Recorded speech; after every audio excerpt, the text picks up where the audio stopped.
ye, hear ye, gather around history hotties for a tale of mysticism, madness, scandal, and a man whose bad decisions almost brought down an empire before influencers made chaos look cool. That's right, we are diving into the world of Russia's original toxic spiritual boyfriend, the one who was big and strong, in his eyes of flaming gold, Russia's greatest love machine, Gregory Rasputin. So, was Rasputin a holy healer, a manipulative charmer, a power hungry sex cult leader, or, just like a greasy guy with hypnotic eyes who couldn't die no matter how hard they tried? And, girl, trust me, they tried. So, let's gossip like we're crashing Rasputin's secret midnight orgy. So, let's set the scene. We are in our late Imperial Russia era. The year is 1905, and Russia is teetering. There are revolutions, plagues, assassinations, and then there's the fact that Nicholas II, aka Not So Slick Nick, is flopping harder than a CW reboot. Enter a smelly mystic with freaky eyes, a reputation for miracles, and big "your girl calls me daddy too" energy. The Russian court? Obsessed. The public? Suspicious. The tabloids foaming at the fucking mouth. So let's get acquainted with our man of the hour, Grigory Rasputin. Let me preface all this by saying I don't speak Russian. I know, believe it or not, it's insane. So I will do the best that I can with all these names, but I promise nothing other than my best, and therefore I should get a gold star. Thank you very much. So Grigory Rasputin was born in 1869 in Prushkov, a tiny freezing Siberian village where vodka flows like water and Wi-Fi, thank God, is non-existent. Growing up, he was your classic peasant kid, helping on the farm, probably sneaking sips of vodka, and most definitely giving his parents serious headaches. Because, school wasn't really his thing, Rasputin barely learned to read or write, which is probably the best because he was way too busy living his best messy life. His surname, Rasputin, was given to him because it's Russian for debauched one. A name that he 100% earned, which I think is hilarious. Rasputin's first big aha spiritual moment came in his late 20s, which I feel like it does for all of us. And this happened when a fringe religious cult named the Kailas, best I can, and y'all, these baddies were crazy. They believed the fast way to God was through sin, pain, and ecstatic rituals. Rasputin licked it, flipped it, and reversed the beliefs into a doctrine that said one is nearest to God when feeling quote-unquote holy passionlessness, and that the best way to reach such a state was through sexual exhaustion that came from prolonged debauchery. Tracks. I also feel this, Rasputin. But yeah, after his quote-unquote awakening, Rasputin became a wandering holy man, roaming the Russian countryside like a bearded guru with hypnotic eyes and enough charm to make a nun blush. It's almost like he took a leap year, which is hilarious because I've heard about those backpack boys who stay in hostels who want to show you how spiritual they are. And I'm just really glad to see that some trends stay consistent. But anyways, here's where it gets juicy, bestie, because Rasputin wasn't just praying and preaching. No. He was throwing legendary orgies. And in doing so, he accumulated a devoted fan club of aristocratic women who couldn't resist his quote-unquote spiritual healing. And spoiler alert, his healing often involved vodka, a little bit of hypnosis, and a whole lot of very questionable nakedness. Regardless, his reputation as a mystic with a wild side spread fast, partially because ladies were swooning over his miraculous touch, and partially because of the rumors of the scandal were basically the Russian version of TMZ. Oh yeah, hey, did I mention that during this time he was married to a woman who also gave him 4 kids? Yeah, I did not know that either. The movie Anastasia did not mention that Russia's boogeyman was married to a woman named Prushkovia, who gave him 4 kids, which Is so weird to think about that to this day, the year of our Lord 2025, there could be descendants of Rasputin just walking around out there. Now, I'm sure you're asking yourself, but Jess, how did Rasputin end up becoming involved with the most powerful family in Russia?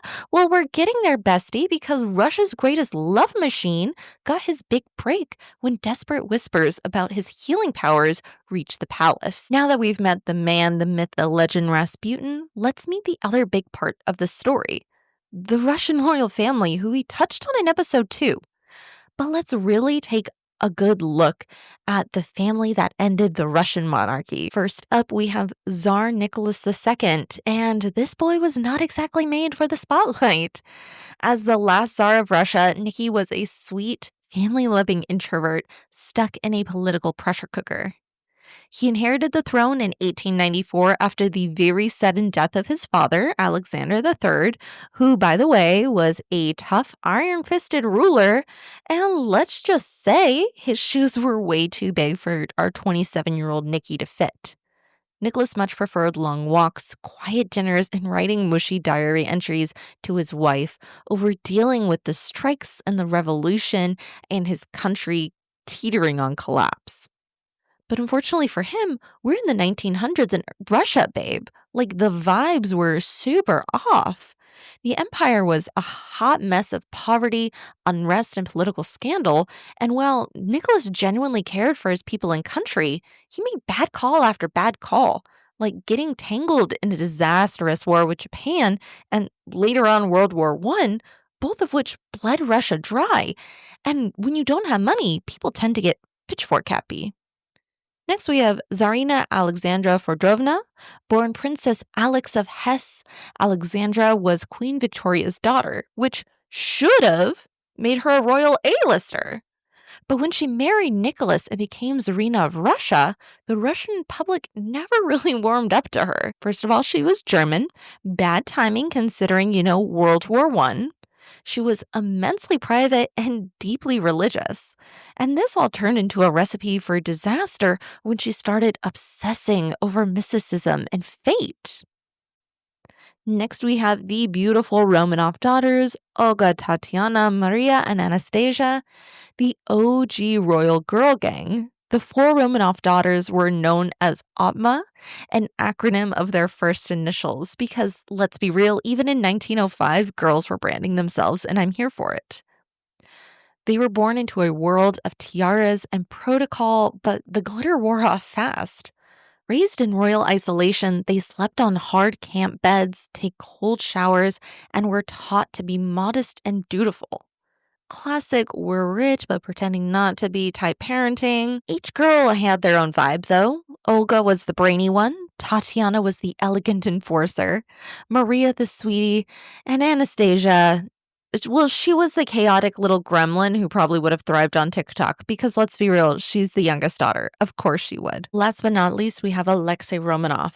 In 1904, little Alexei was the long-awaited heir of the Romanov throne after 4 sisters, and his birth should have been a fairy tale moment. But then came the diagnosis: hemophilia, a blood disease that was passed down through Queen Victoria's line. Thanks, Grandma. Now cue the full royal panic mode. His illness was kept top secret, but behind palace walls, it was complete chaos because his parents were constantly terrified. Tsarina Alexandra was absolutely spiraling. Her son Alexei had hemophilia. This is a deadly blood disorder. Every little bump or bruise, which every little boy gets, could end in a crisis that could cause the heir to bleed out internally with no way of stopping it. And doctors basically threw up their hands like, we have no notes, bestie. It's the early 1900s. And that's when the court gossips whispered in Alexandra's ear, have you heard about the traveling monk?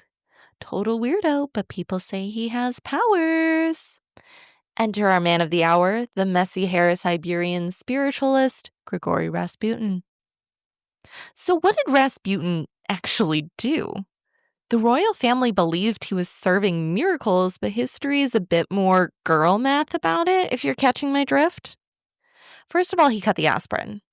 The doctors were unknowingly making Alexei much worse by giving it aspirin, which, if you don't know, thins your blood.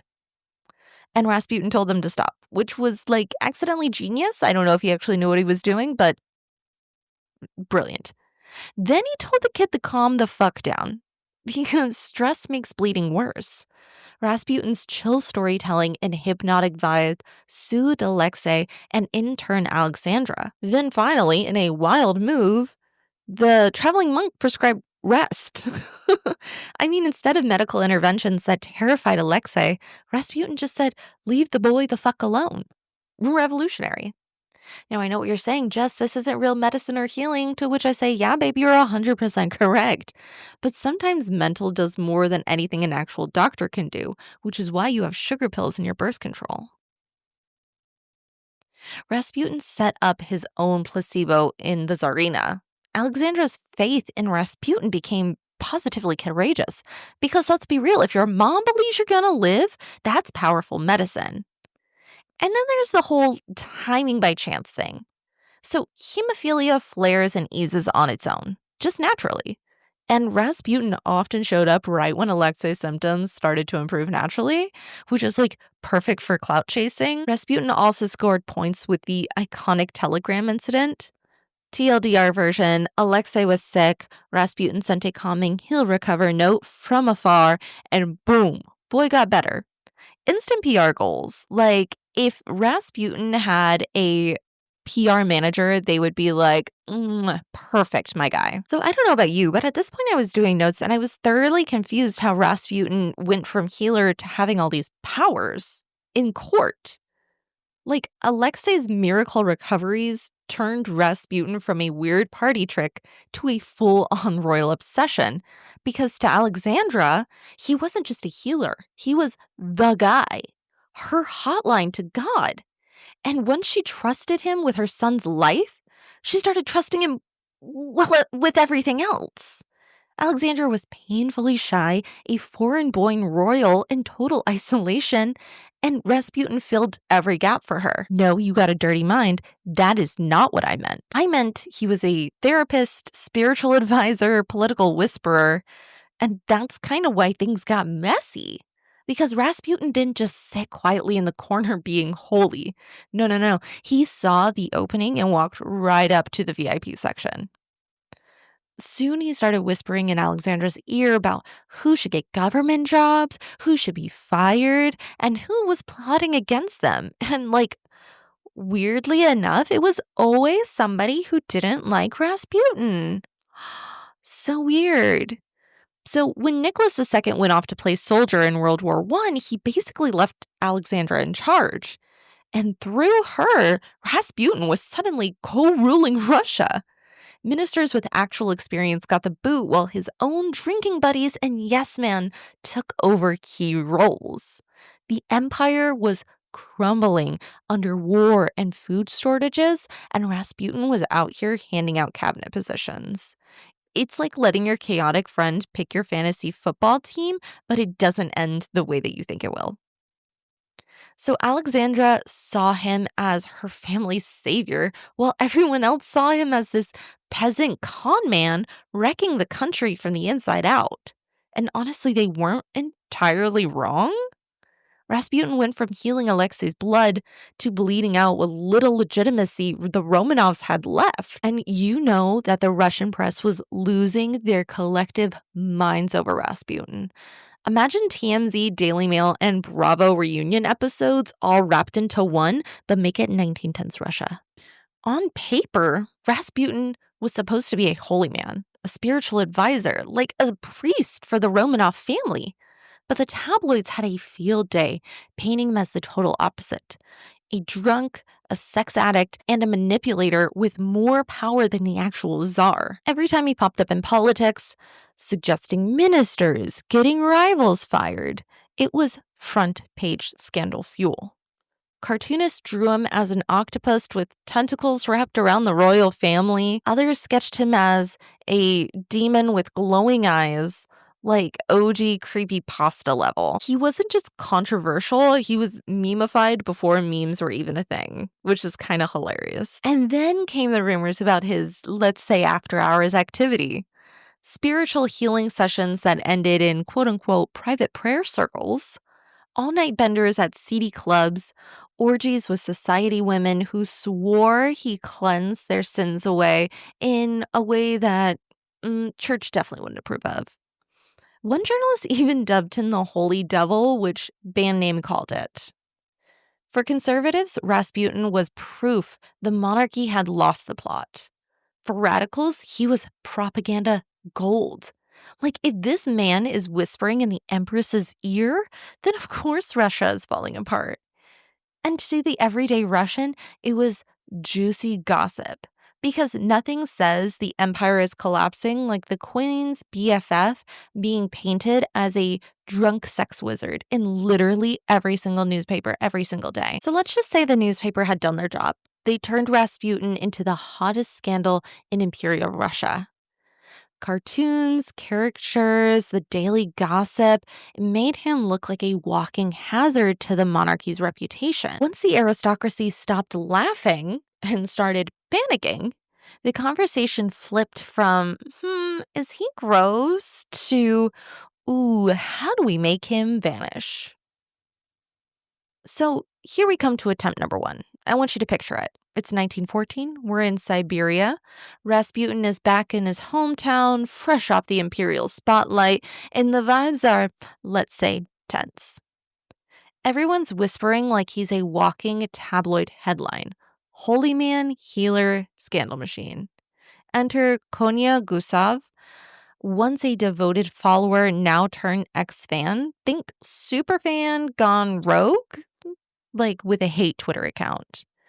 And she is like not there to get his autograph, to say the least, because she lunges, knife straight to the gut, and witnesses swear his intestines spilled out on the street in a horror movie level gore.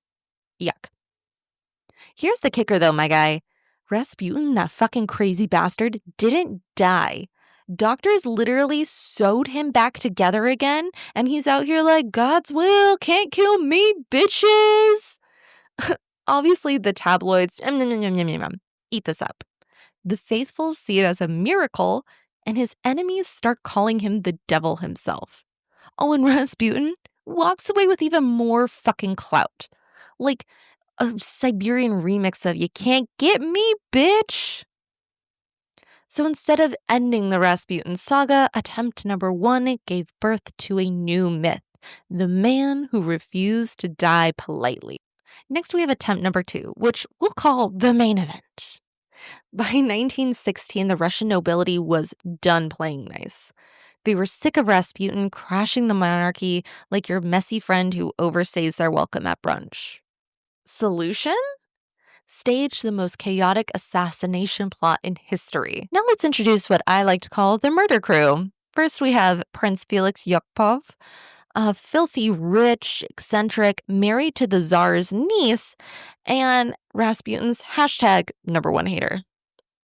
Next, we have Grand Duke Dmitry Pulvich, the nervous royal cousin who was basically peer pressured into the group chat because we all have that cousin. Moving on to Vladimir Pushkovich, a politician, drama king, and self-appointed hype man of the operation. Finally, we have Dr. Lazavert, the designated poison guy.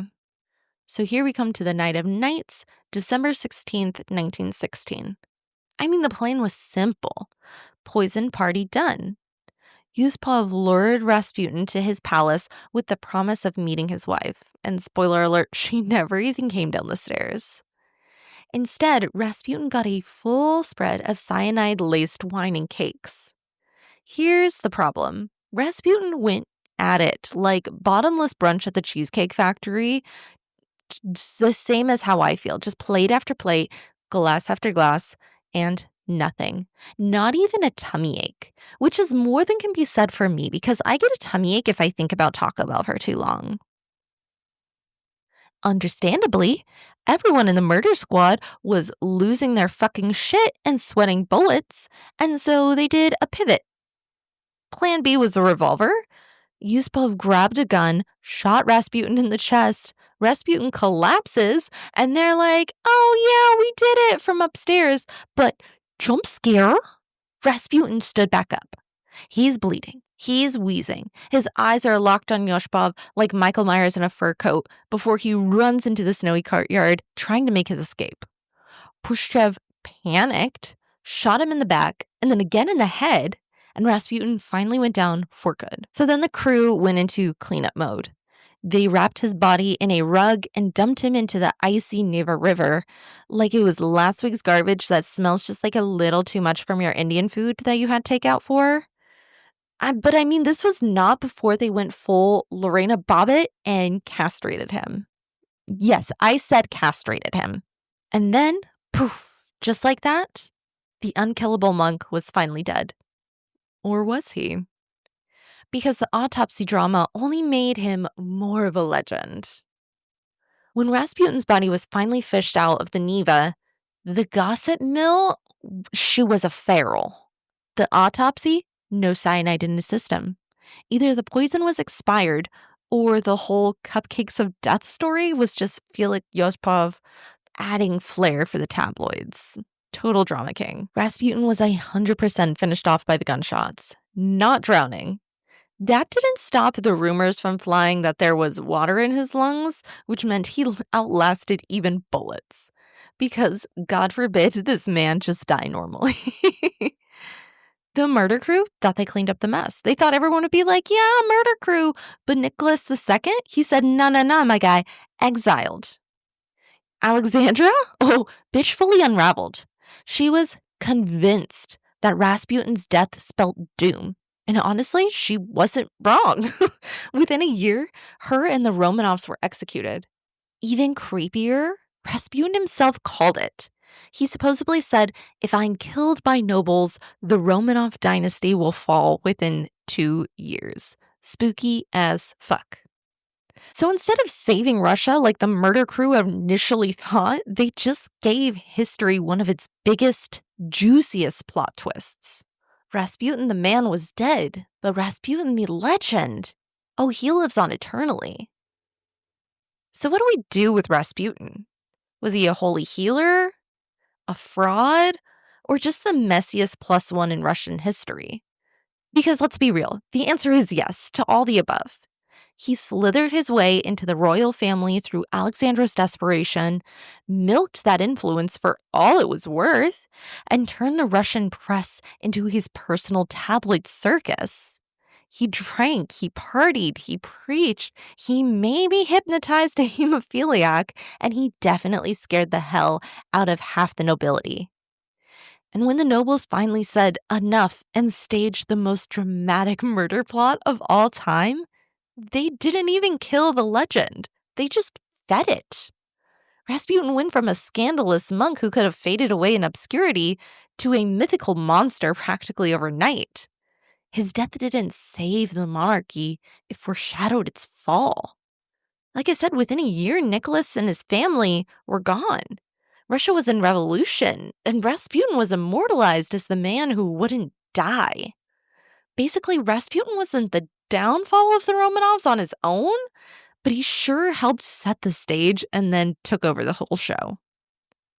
That's all for today, my chaos-loving courtiers. Go forth, survive poison cupcakes, rise from the dead at least twice, and never apologize for being too dramatic to kill. Until next time, my fellow history gossipers, stay scandalous.